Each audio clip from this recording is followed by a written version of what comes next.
Tapi intinya kita bersyukur ada kebebasan, silakan. Cuma ada satu yang kita sayangkan hari ini menimpa pikiran umat Islam ini, yaitu cuek terhadap memilih pemimpin. Di atas cuek adalah memperdagangkan kepemimpinan itu, sehingga akhirnya apa yang kamu tanam itulah yang akan kamu tuai. Apa yang kamu pilih itulah yang akan memerintah di tengah kehidupan kamu. Maka Bapak Ibu sekalian, setulis di Facebook, jangan kamu salahkan pemimpinmu karena mereka naik disebabkan kamu, maka berubahlah.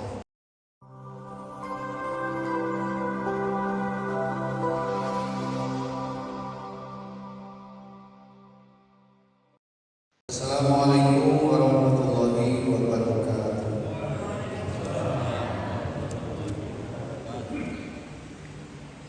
Alhamdulillahirabbil alamin allazi ahyana ba'da ma amatana wa ilaihi nusyur. Alhamdulillahirabbil alamin allazi radda 'alaina ruhina wa 'afina min kulli jasadina. Allahumma shalli ala sayyidina Muhammad wa ala ali sayyidina Muhammad. Asyhadu an la ilaha illallah wahdahu la syarika lahu wa asyhadu anna Muhammadan abduhu wa rasuluhu allazi la nabiyya ba'dahu.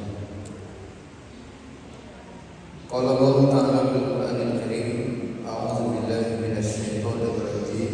Bismillahirrahmanirrahim. Ya ayyuhalladzina amanu taqullaha haqqa tuqatih wa la tamutunna illa wa antum muslimun.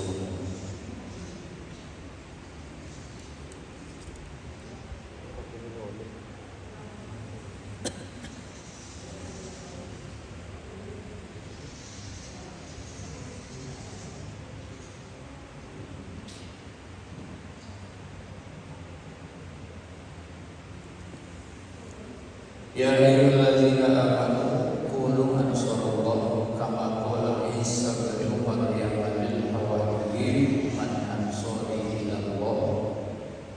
Qala al hawariyun nahnu ansarullah. Fa amana ta'ifatun min bani Israil wa kafara ta'ifah fa ayyadna alladzina amanu ala aduwwihim fa asbahu dhahirin. Alhamdulillah, kita bersyukur kepada Allah Subhanahu wa taala pada subuh hari yang berbahagia ini, di tempat yang mulia ini, dalam acara yang mulia ini, kita dimudahkan oleh Allah taala untuk berkumpul bersama. Apalagi di sini kita duduk, kita hadir bersama dengan guru-guru kita juga. Dari sini Adinda Ustaz Joni Rambuti, saya tengok tadi mobilnya ada stiker luar biasa. Jadi dari jauh orang sudah pada tahu ini mobilnya guru kita Ustaz Joni. Jangan lupa like and share dan subscribe. Jadi sekarang sudah berapa subscribe? Sudah berapa? 5.000. Mudah-mudahan selepas pengajian ini subscribe-nya jadi 20.000. Kapan mulanya satu? Karena sekarang ini media dakwah itu mesti memang dipakai oleh setiap muslim. Ada orang yang kadang malas dia ke masjid, dia bikin dengan ceramah cuma dari rumahnya, tapi dia rugi. Dia tidak mendapatkan pahala hadir dalam majelis, gak dapat pahala langkah kaki ke masjid, ke majelis, gak dapat dia fadilah duduk dalam majelis. Padahal duduk dalam majelis itu luar biasa pahalanya. Rugi rasanya kalau tidak bisa hadir dalam majelis. Bagi orang yang paham, bagi orang yang mengerti, bayangkan dia menjadi tempat pengubur dosa, majelis yang dapat menguburkan dosa, sedangkan kita banyak dosa. Alhamdulillah Nabi ingatkan pada kita, man jalasa aliman fa'ka'annama jalasa.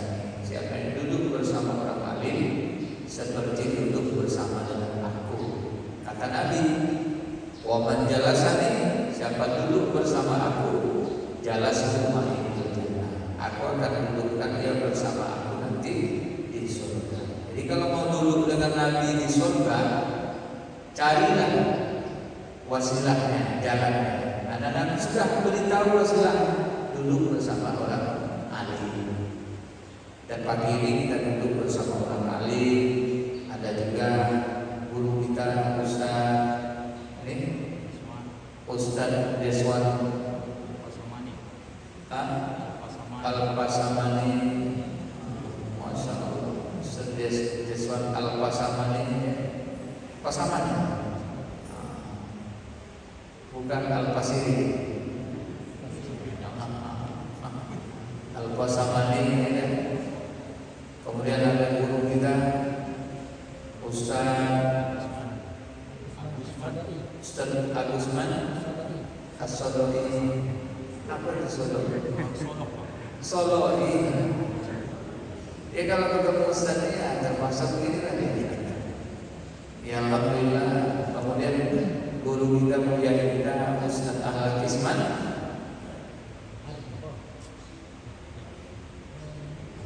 Tak ada kalau tak ada. Orang ini.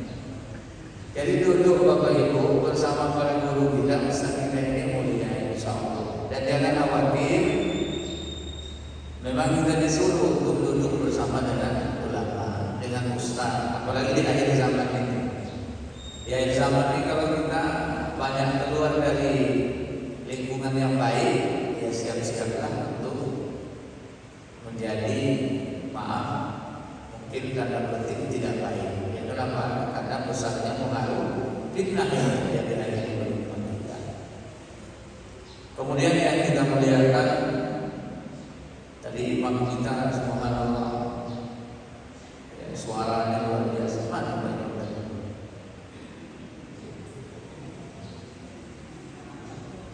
Itu kadang imam benar-benar duduk. Banyak penceramah itu sudah ada imam masuk ke dalam kamar poinnya. Tapi insya Allah tidak demikian.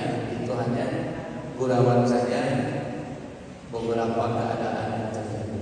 Kemudian hadir di Masjid Asril, alhamdulillah beliau termasuk orang tua yang tetap semangat istiqomah di mana kajian beliau hadir.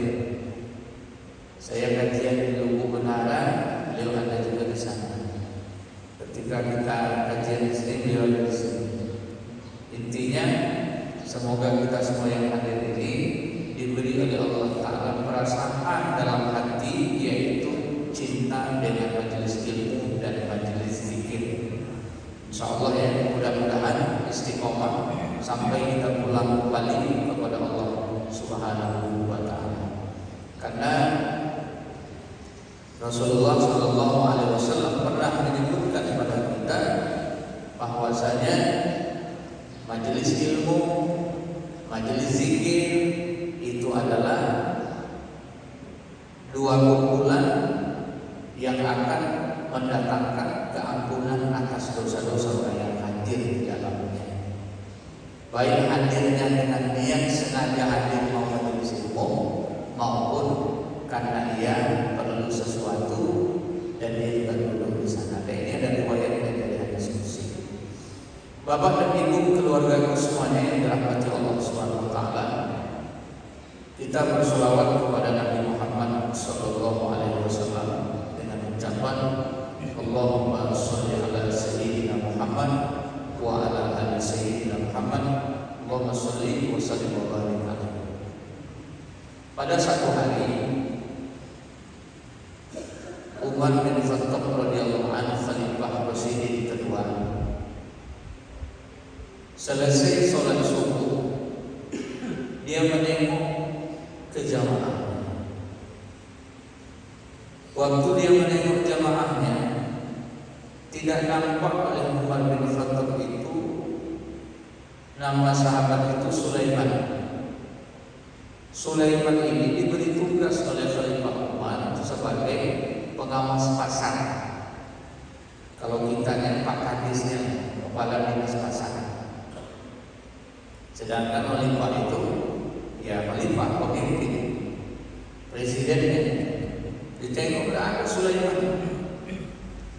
Maka oleh Umar bin Khattab radhiyallahu anhu Khalifah, pergilah beliau menuju ke rumah si Sulaiman. Sampai ke rumah Sulaiman ini, ketemu sama ibunya. Ketemu sama ibunya si Sulaiman. Lalu Khalifah Umar bin Khattab bertanya, "Bu, Sulaiman kemana?" Apa jawab ibunya si Sulaiman? "Mungkin ia ketiduran ya Khalifah. Karena tadi malam si Sulaiman itu ibadah banyak sekali. Banyak sekali ibadahnya tadi malam sehingga dia ketiduran, diserang kantuk." Apa jawab Umar bin Khattab Khalifah?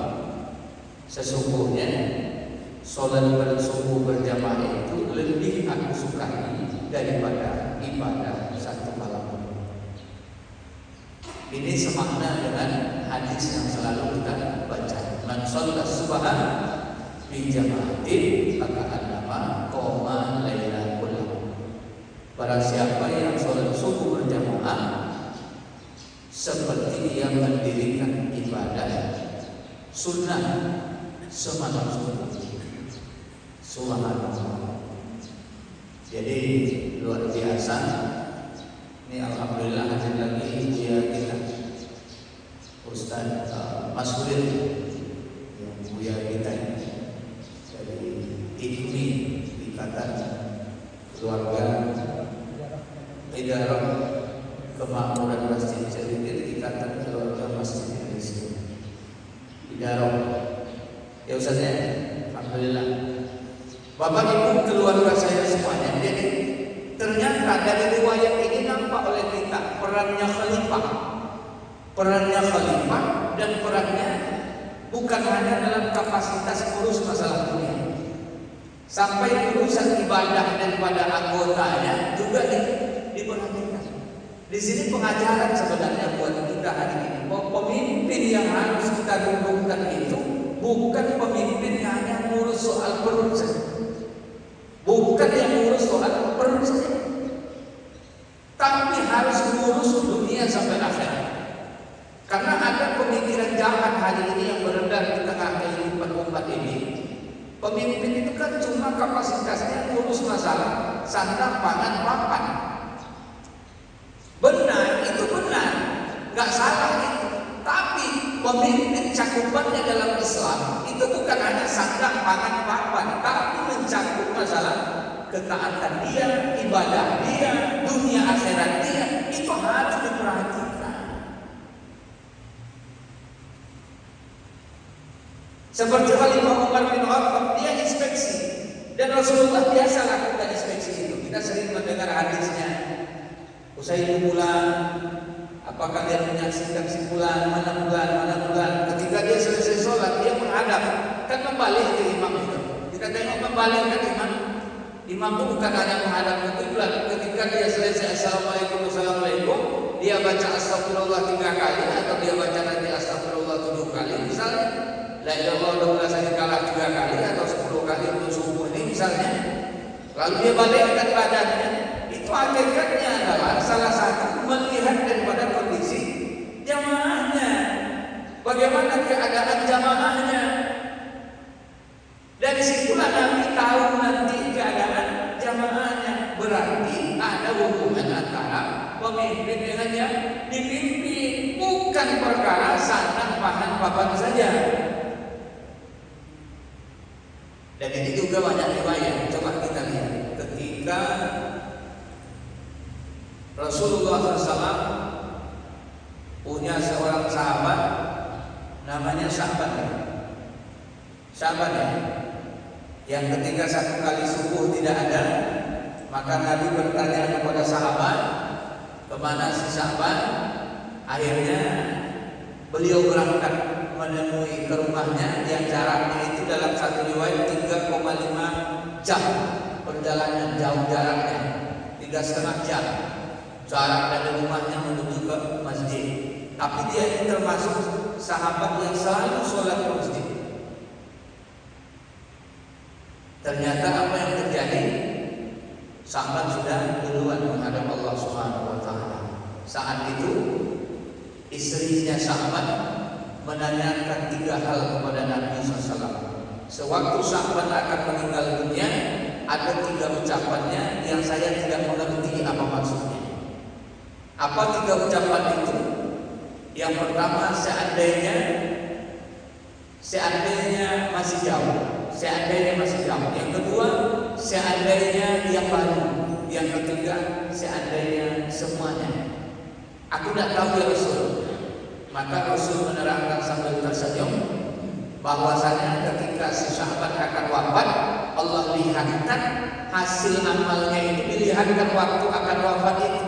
Jadi kita jangan minta sekarang dibalas oleh Allah sempurna, tidak usah. Karena perjalanan kita masih sangat panjang, bekal kita masih sangat dibutuhkan.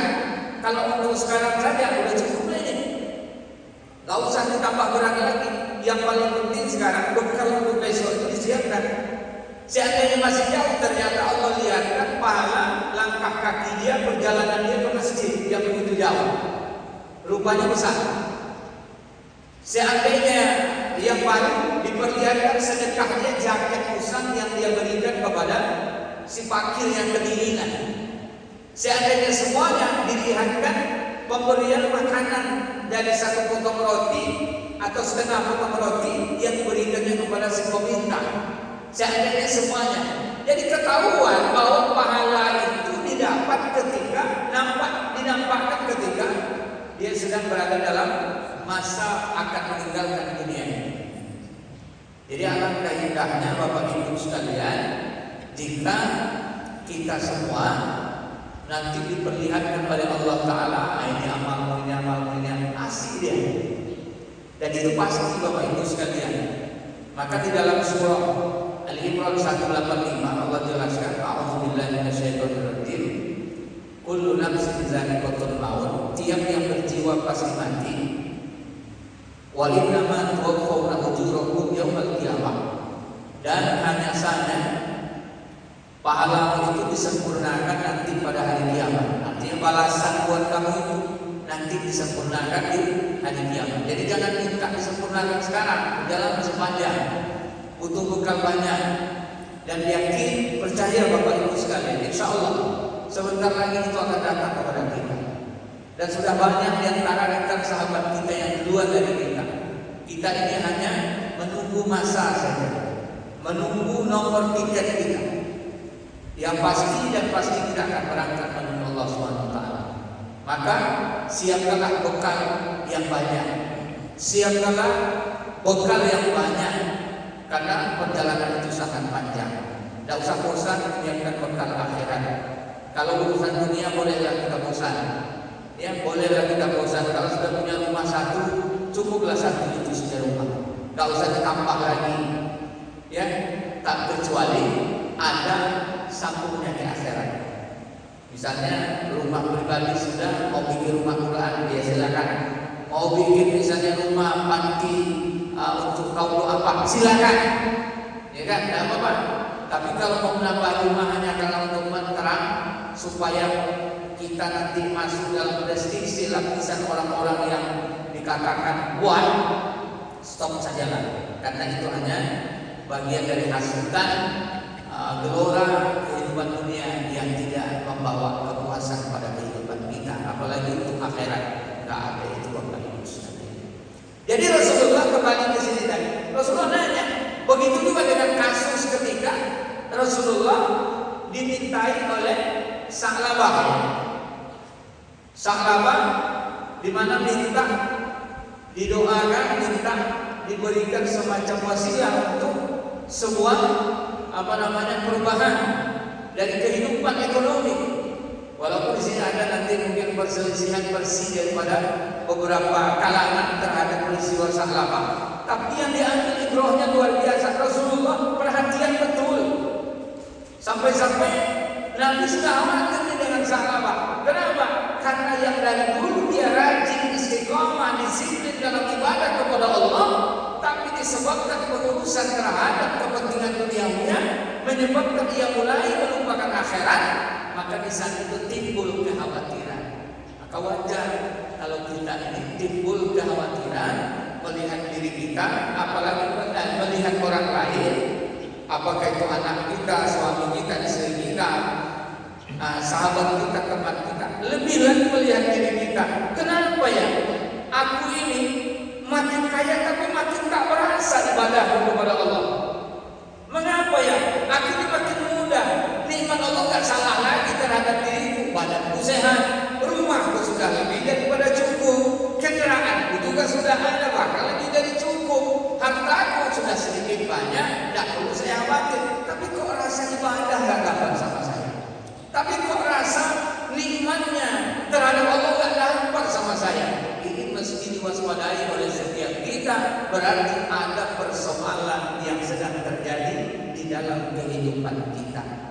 Logikanya, seseorang makin bersyukur kepada Allah, makin kuat imannya kepada Allah, makin terasa bagaimana penghambaan diri kepada Allah. Makin banyak nikmat Allah, logikanya, keharusannya makin kuat, makin tebal syukurnya atau ibadahnya kepada Allah Subhanahu wa Ta'ala. Jadi Bapak Ibu, berangkat dari kasus ini, dari kisah ini tadi, saya ingin menyampaikan pada kita semua bahwa pemimpin dalam Islam di garis benang merah yang saya ingin sampaikan itu, pemimpin dalam Islam bukan hanya mengurusi masalah sandang, pangan, papan, tapi pemimpin dalam Islam itu ada dua. Kata Al-Mawardi nanti khusus dalam masalah kekuasaan itu ada dua. Yang pertama iqamatuddin, ya, iqamatuddin, menegakkan agama. Yang kedua hifzuddin, menjaga agama. Jadi ada menjaga agama, kemudian menegakkan agama.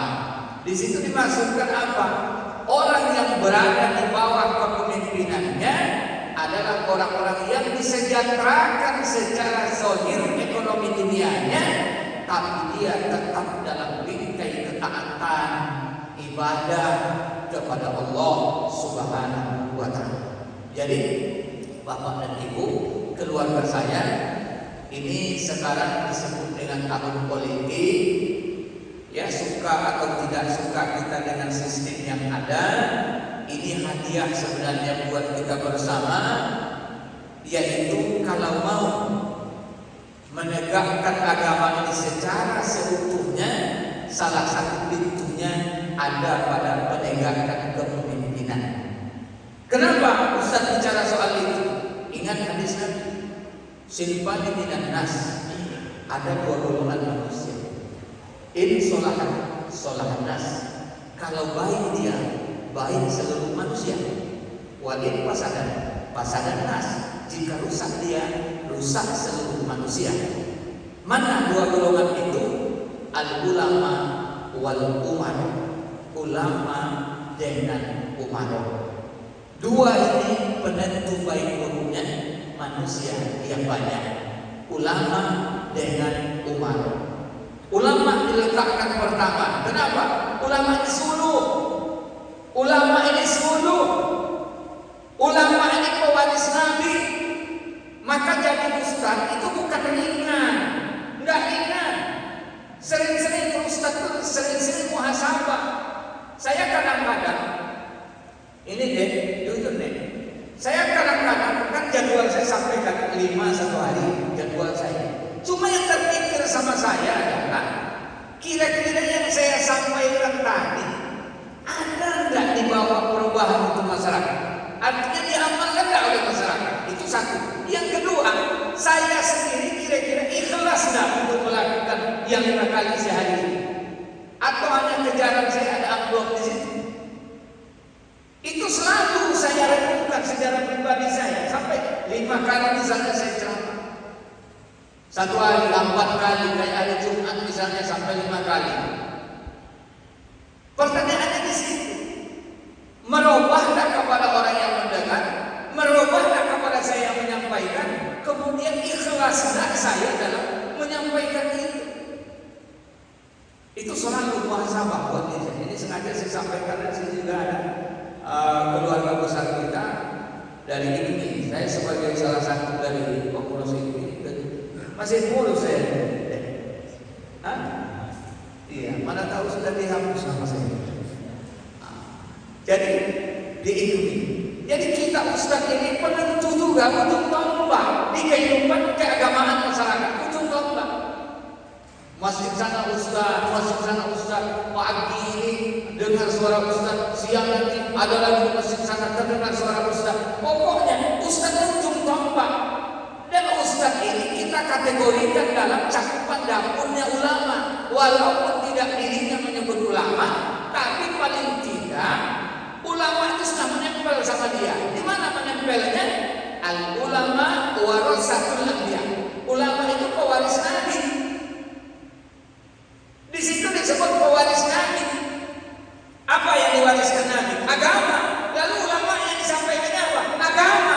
Maka kalau ulama menyampaikan agama, ustaz menyampaikan agama, maka rasa ulama itu sudah ada sama dia. Ini mesti betul-betul dijaga. Apa sebabnya? Karena ini dicakapkan oleh ustaz tidak lebih daripada Quran sama hadis, Quran sama hadis, mengajak kepada diri dan umat supaya menjadikan Allah yang pertama dan utama dalam kehidupan di dunia ini. Saya yakin itu. Maka corong ini nggak boleh rusak. Kalau rusak corong ini, suara hancurnya rusak semuanya.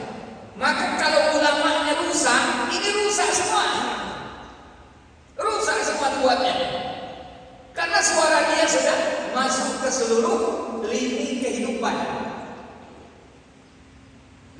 Maka saya selalu baca, Nabi itu khawatir dia. Bahkan Nabi itu mengajarkan doa kepada kita dari fitnah dajjal. Kan Nabi mengajarkan doa itu dari fitnah dajjal. Bahkan disunahkan baca doa itu sebelum salam di tahiyat terakhir kan. Kan ada Nabi mengajarkan doa. Apa bunyi doanya? Allahumma inni zalamtu nafsi zulman katsiran faghfirli. Kemudian Allahumma inni a'udzubika min azabi jahannam wa min azabil qabri wa min fitnatil mahya wal mamat min syarri fitnatil masiihid dajjal. Rasul minta perlindungan dari dajjal. Saking bahayanya dajjal, Rasul minta berlindung kepada Allah dari dajjal. Tapi rupanya di hadis lain kita jumpa lagi, ada lagi yang lebih ditakutkan Nabi daripada dajjal itu. Siapa? Ulama jahat. Coba bayangkan, di atas dajjal peringkat. Dia ulama tapi jahat, di atas dajjal dia peringkat. Ini mungkin agak sedikit kasar kalau dijawab, tapi bukan ada menyinggung pribadi, tidak. Siapa-siapa tidak. Ini hanya muhasabah karena saya juga ustaz. Saya juga ustaz, maka ini selalu main. Jadi kata Nabi, sabda beliau, ulama ini corong nih, penentu baik buruknya daripada kehidupan umat. Maka kita lihat gonjang-ganjing yang terjadi di kehidupan, mulai dari tingkat RT sampai tingkat presiden atau tingkat negara. Ya, ini kita perhatikan sendiri bagaimana posisi ulama. Ada yang berbenturan, ada yang kelahi dan lain sebagainya. Mudah-mudahan ini menjadi cemetik buat kita kajian subuh ini, bahwa ulama itu mesti meneruskan dari salaf Nabi SAW, meneruskan perjuangan Nabi SAW. Maka tadi dikatakan, kata Nabi dalam hadisnya, man zaro aliman pakaian nama zaroni. Siapa yang mengunjungi seorang alim seperti mengunjungi aku, kata Nabi. Wa man sofaha aliman pakaian nama sofahani. Siapa yang bermusofah, berjabat tangan dengan seorang alim, pakaian nama sofahani, dia seperti berjabat tangan dengan aku, kata Nabi. Wa man jalasa aliman pakaian nama jalasani. Siapa yang duduk bersama orang alim seperti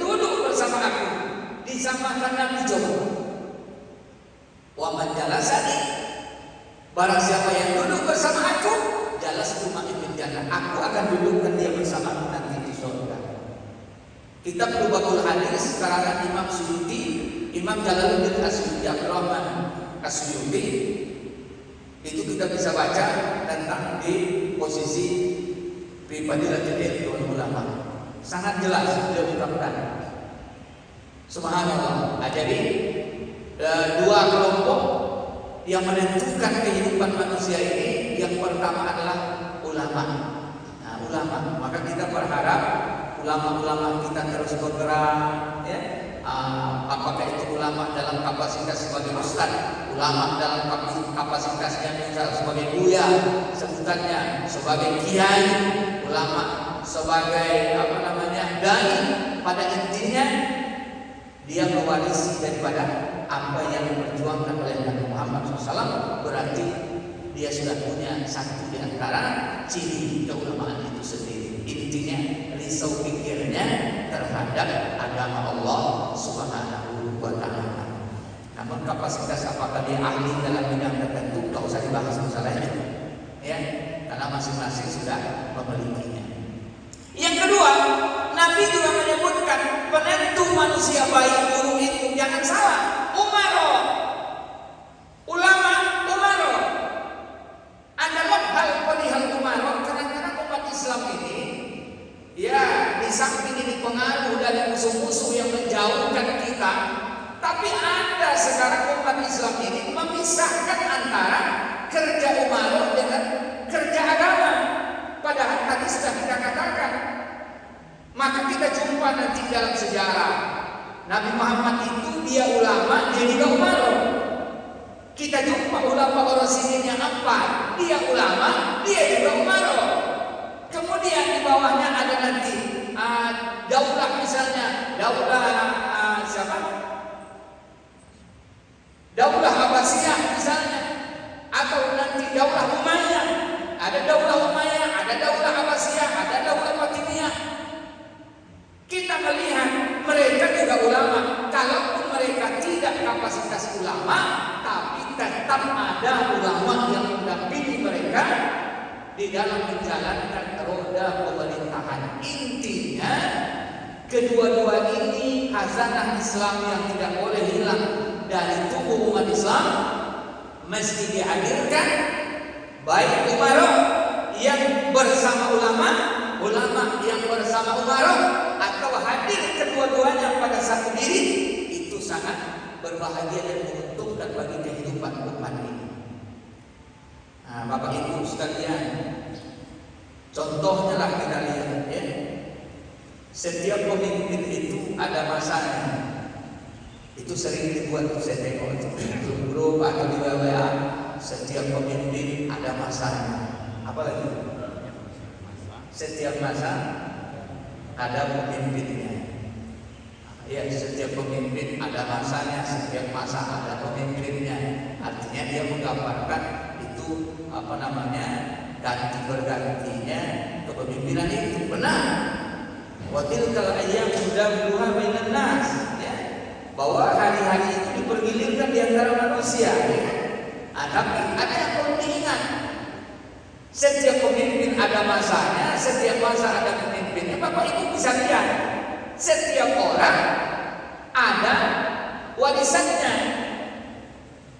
Setiap pemimpin ada stressingnya, setiap pemimpin ada kejarannya, setiap pemimpin ada yang ditinggalkannya. Maka beruntung kita kalau kita dapat pemimpin yang mampu meninggalkan untuk dunia dan akhirat kita. Kalau hanya meninggalkan untuk urusan dunia saja, itu masih kecil, itu masih kecil. Maka karena ini tahun politik, saya sedikit geser-geser ke arah situ kajian subuh ini, mengingat ada pula sebagian orang yang anti terhadap pembicaraan politik. Nah, itu ada yang anti terhadap pembicaraan politik, sehingga digiring dengan bahasa yang apalah segala macam, dengan cara bahasanya digiring. Umat Islam tidak usah berpolitik karena politik itu kotor. Nah, itu dulu dia buat. Umat Islam jangan berpolitik karena politik itu kotor. Itu satu. Pasti saya yakin ada pernah kita dengar itu kadang-kadang jumpa, apalagi kita orang lapangan. Yang kedua, para ustaz, para ulama, orang-orang soleh cukuplah dengan kapasitasnya saja sebagai ulama, orang soleh. Tidak usahlah masuk ke dalam politik, nanti rusak. Sering juga kita temukan rusak nanti. Nah, itu sering kita jumpa itu. Kemudian apalagi dia katakan, jadi kalau dia katakan politik itu adalah rusak, politik itu adalah kotor, kemudian orang baik tidak boleh masuk ke dalam politik karena nanti bisa kotor. Memang logika itu main dia, logika akalnya. Kemudian apalagi jangan campur adukan. Nah, itu dia bilang, jangan campur adukan antara politik dengan agama. Seolah-olah dia coba membedakan antara ini politik, ini agama. Ini politik, ini agama. Maka muncullah statement yang paling parah, jangan bicara politik di masjid. Jangan bicara politik di masjid. Dan yang terakhir ini apa? Sudah mulai kemarin kalau saya tidak salah itu coba dioleh-oleh oleh sebagian besar mereka, yaitu tidak boleh politik apa? Apa? Itu dia. Ini kan aku jahit di belakang, paham betul nih. Melintang di situ kan. Tidak boleh politik identitas. Apa itu politik identitas? Membawa-bawa agama. Sampai saya baca yang terakhir di salah satu kolom seorang yang dikenal juga di Indonesia ini, pemimpin Indonesia ini bukan pemimpin agama, katanya bukan pemimpin agama, tapi kita ini memilih pemimpin bangsa. Jadi seolah-olah ada anggapan kalau orang itu beragama dia tidak berbangsa. Seolah-olah kalau dia beragama dia tidak paham dengan bangsa. Jadi saya pikir kau itu telah mikir ya, pikir itu otak kamu itu sudah betul-betul telah mikir. Tahu nggak pendiri bangsanya siapa? Cobalah lihat, ini masih bulan Juni, kan? Masih bulan Juni. Orang mengatakan harlahnya Pancasila, ya oke, kita ikuti 1 Juni, kan? 1 Juni hari lahirnya Pancasila ini. Tahu nggak Pancasila itu? 5 sila itu siapa yang mengeluarkan 5 sila dari pikiran siapa? Kemudian lihat isinya, apa isinya? Apakah isinya itu main-main? Tidak. Isi pertama Pancasila itu apa? Ketuhanan yang Maha Esa. Oke, nggak usah kita bahas piagam Jakarta, nggak usah kita bahas dan kewajiban menjalankan syariat Islam bagi memenuhi, nggak usah kita bahas. Itu udah oke, benar, udah sepakat ulama dulu.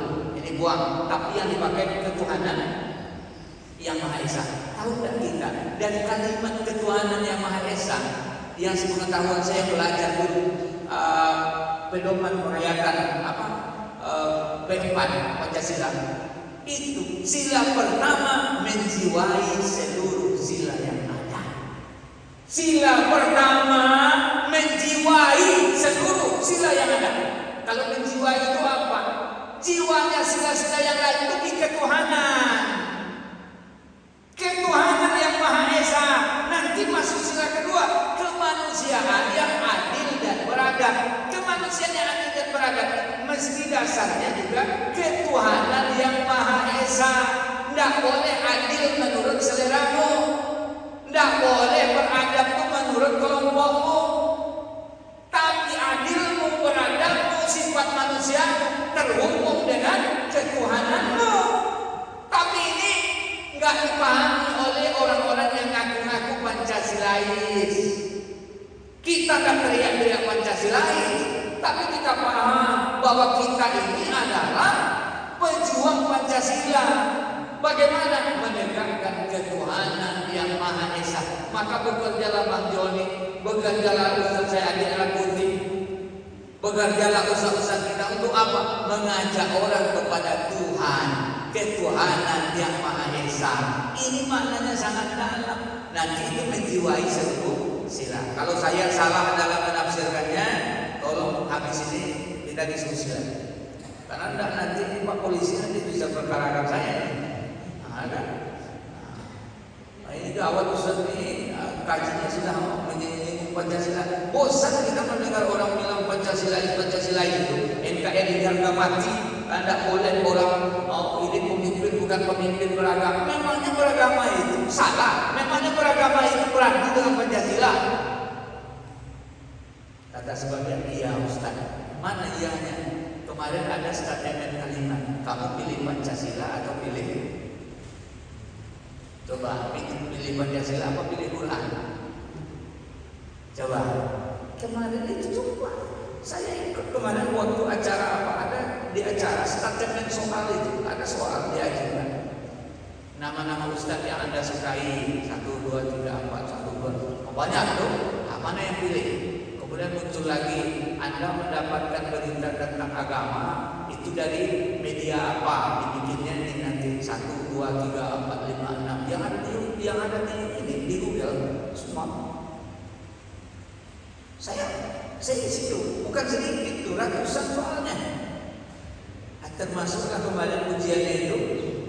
Tapi yang saya nggak kamu itu, tapi ada kamu pilih Pancasila atau pilih Quran. Coba ibu saya tanya, ibu pilih Pancasila atau pilih Quran? Bu, ibu memilih Pancasila atau Quran? Ibu-ibu Pak, ibu-ibu. Ayo ibu-ibu pilih Pancasila atau Quran? Quran. Bapak-bapak pilih Pancasila atau Quran? Lombok. Nah,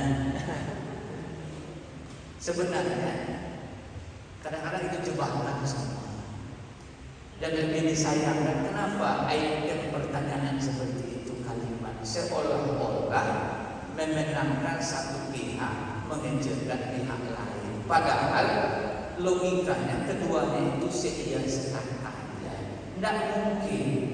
Pancasila itu juga lahir dari kalangan ulama yang paham Quran. Paham Quran mereka, maka dibuat ketuhanan yang Maha Esa. Quran Qul huwallahu ahad. Persatuan Indonesia wa'tasimu bihablillahi jami'an wa la tafarraqu. Seluruh sila itu ada nafas Al-Qur'annya. Kenapa diambil pilih Quran sama pilih Pancasila? Jawabannya karena salah satu statementnya ingin mencari mana pikirannya yang radikal dengan yang radikal. Yang radikal itu artinya yang keras. Yang tidak radikal itu yang biar aja lah, apa suka-suka aja lah, gitu kan? Ini kan. Jadi Bapak dan Ibu, peringatan Rasulullah ini sangat penting untuk kita ingat bahwasanya baik buruknya manusia ini sangat ditentukan oleh peran ulama sama umatnya. Maka rahmat Allah datang ke negeri kita. Sekarang sudah mulai tahun politik 2023 sudah mulai. Bapak Ibu melihat banyak foto-foto dipajang sudah mulai. Ada orang mulai jual wajah letakkan di pokok kayu. Bang Joni sudah mengeluarkan foto belum? Kalau Pak Haji Joni Bingo tak perlu foto lagi, karena beliau sudah dikenal, sudah ada aslinya. Di mana-mana tak perlu lagi. Setengah orang di tiang listrik, di pokok kayu dan lain sebagainya. Kita nggak salahkan, itu proses sosialisasi. Silakan ada tahapannya. Bego sebuah botol ya. Aja tahun keren. Tapi intinya kita bersyukur ada kebebasan, silakan. Cuma ada satu yang kita sayangkan hari ini menimpa pikiran umat Islam ini, yaitu cuek terhadap memilih pemimpin. Di atas cuek adalah memperdagangkan kepemimpinan itu, sehingga akhirnya apa yang kamu tanam itulah yang akan kamu tuai. Apa yang kamu pilih itulah yang akan memerintah di tengah kehidupan kamu. Maka Bapak Ibu sekalian, saya tulis di Facebook, Jangan kamu salahkan pemimpinmu, karena mereka naik disebabkan kamu, maka berubahlah. Itu artinya apa? Mereka yang naik menjadi pemimpin di negeri ini bukanlah diri mereka sendiri menjadi sebab, tapi banyak masyarakat kita yang menjadi penentu dari mereka jadi pemimpin itu. Maka saya kalau sebetulnya para ustaz, saatnya kita juga memberikan pencerahan kepada umat ini melalui corong-corong dakwah kita. Kenapa? Karena kita tidak ingin berbenturan antara keinginan kita nafas agama ini untuk dihidupkan di tengah umat dengan kepedulian dan kebijakan yang lahir dari kepemimpinan itu. Kita ingin seiring sejalan, kita ingin bersama-sama, kita ingin berjuang sebagaimana perintah Allah Ta'ala. Ini sebagai penutup. Bismillahirrahmanirrahim. Ya ayyuhalladzina amanu, wahai orang-orang yang beriman, kunu ansarallah, jadilah kalian itu ansarallah, penolong Allah. Itu perintah tak main-main itu. Seruannya juga tak main-main. Yang diseru itu orang yang beriman. Logikanya kalau orang beriman itu sudah pasti menjadi penolong agama Allah. Tapi kenapa diseru lagi orang beriman? Karena boleh jadi dia memang beriman tapi belum sampai ke gerak yang di sana, yaitu menolong agama Allah. Karena imannya juga bertingkat. Ada imannya, ibadahnya full, tapi menolong agama Allahnya kurang. Dia hanya nafsi saja. Saya, kamu. Tapi perintah Allah tidak. Kunu ansarallah. Jadilah kamu penolong agama Allah. Penolong agama Allah itu bisa dilakukan dengan berbagai macam cara. Salah satu caranya, diberi kesempatan oleh konstitusi kita, pilih pemimpinmu 5 tahun sekali. Maka gunakan itu dengan cara yang benar, sesuai dengan petunjuk ajaran Al-Quran dan Sunnah Nabi. Jangan kau jual beli suara, jangan kamu nanti makan sogok dan suap, jangan kamu nanti pilih yang tidak sesuai dengan nasihat Al-Quran dan hadis. Saya rasa yang saya sampaikan itu sepakat kita semua. Itu artinya apa? Ini peluang memperbaiki keadaan umat, memperbaiki keadaan umat ini. Sebelum saya tutup, ada pertanyaan. Yang jelas nanti bisa dilihat surat terakhir yang saya baca tadi, itu di surat Shaf. Di surat Shaf ayat terakhir, ya, Allah memberikan satu pelajaran penting kepada kita, cerita Nabi Isa alaihissalam ketika menyeru kepada pengikutnya Hawariyun supaya pengikutnya menolong agama Allah. Jadi bukan Nabi Isa saja yang menolong agama Allah, pengikutnya juga diminta bersama Nabi Isa. Begitu juga kita, bukan hanya Nabi Muhammad saja yang menjadi penolong agama Allah, kita umatnya juga dituntut untuk ikut menjadi penolong agama Allah. Ya ayyuhallazina amanu kunu ansarallah kama qala Isa bin Maryam lil hawariyin. Bahkan disebut ini man ansori ilallah, siapa yang mau menolong aku untuk menolong agama Allah. Maksudnya bersama Nabi Isa disebut kaum Hawariyin. Akhirnya kita lihat buah hasilnya disebut di ujung ayat, maka berimanlah sekelompok, kafir sekelompok. Artinya menolong agama Allah akan menjadi pemisah antara beriman dengan kekafiran.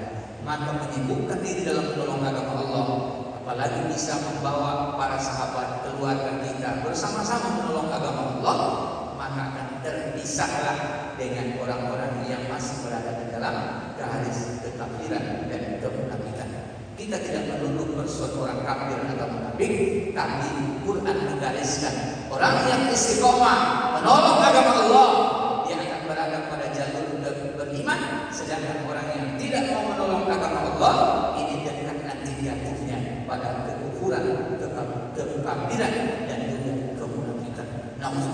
summa amal soleh. Mudah-mudahan ada manfaatnya. Mohon maaf di mana kurangnya. Yang baik datangnya dari Allah, yang salah kelemahan diri saya mohon maafkan. Bila taufiq wal hidayah, subhanakallahumma wa bihamdika, asyhadu an la ilaha illa anta, astaghfiruka wa atubu ilaik. Wassalamualaikum warahmatullahi wabarakatuh.